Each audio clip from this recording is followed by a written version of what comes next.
ఆ భూమి పేదలదంట. మేము వెళ్ళిన చోట చిన్న గొడవ జరిగింది. అందరినీ చితక బాధేశాడు. ఏ కీలుకా కీలు విరిచేశాడన్నా. కోట్లన్నిటినీ తగలబెట్టేశాడు. అతన్ని అందరూ పెద్దింటి రాజీవ్ అంటారు.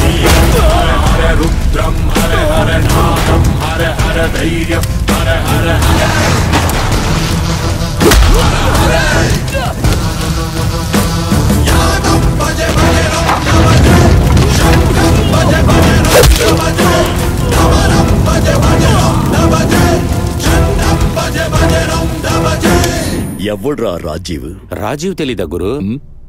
తెలీదు కాబట్టే కదా అడుగుతున్నాను. ఎవరు? ఇదేంటి గురు, పెద్దన్న రాజీవ్ తెలీదంటున్నా? నేను అడిగిన ప్రశ్నకు పదే పదే ఒకే జవాబు చెబుతున్నావు. వాడేమైనా ఫిల్మ్ స్టారా లేక పెద్ద మినిస్టరా? అంతకంటే ఎక్కువ గురు.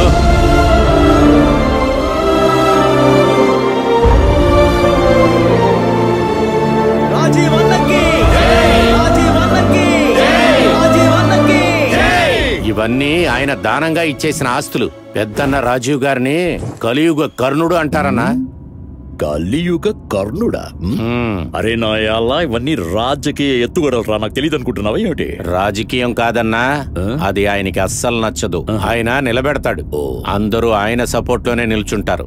గెలిచిన తర్వాత ప్రజలకి మంచి చేయకపోతే వాళ్ళ సీటు చించేస్తాడు. నేను ఆ రాజీవ్నే చూడాలి.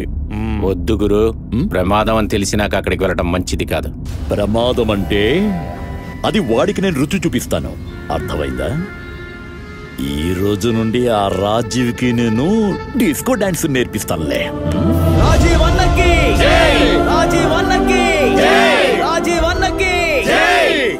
అందరికీ నమస్కారం. మన ఊరి ప్రజలందరికీ ఒక శుభవార్త చెబుదామని వచ్చాను. ఆంజనేయ స్వామి గుడి వెనుక ఉన్న 20 ఎకరాల భూమిని ఒక హాస్పిటల్ కట్టించడానికి దానంగా ఇద్దామని నేను నిర్ణయించుకున్నాను. ఇదేమిటి దానమిచ్చే విషయాన్ని మైక్లో చెబుతున్నారని, ఇదంతా ప్రచారం కోసం ఇస్తున్నారని అనుకోవద్దు. ఒక చెడ్డ విషయం ఆలోచించేటప్పుడు 100 సార్లు ఆలోచించాలి. అదే ఒక మంచి పని చెయ్యాలంటే ఫట్ మని ఆ పనిని చేసేయాలి. అది ప్రజలు నేను చనిపోయినా గుర్తు పెట్టుకోవాలి. ఇప్పుడు మన చెన్నయ్య గారు కృష్ణ మాట్లాడతారు. గురు, పొరపాటును కూడా ఆయన రాజీవ్ అని పిలవద్దు గురు. ప్రజలు మనల్ని కొట్టే చంపేస్తారు. రాజీవ్ మావయ్య పక్క నుంచి మాట్లాడేంత ధైర్యం నాకు లేదు. కానీ ఓ విషయం చెప్పాలనుకుంటున్నాను. మనకన్నీ చేసేది రాజీవ్ మావయ్య. అతను నడిచే దారిలోనే మనం అందరం నడుద్దాం.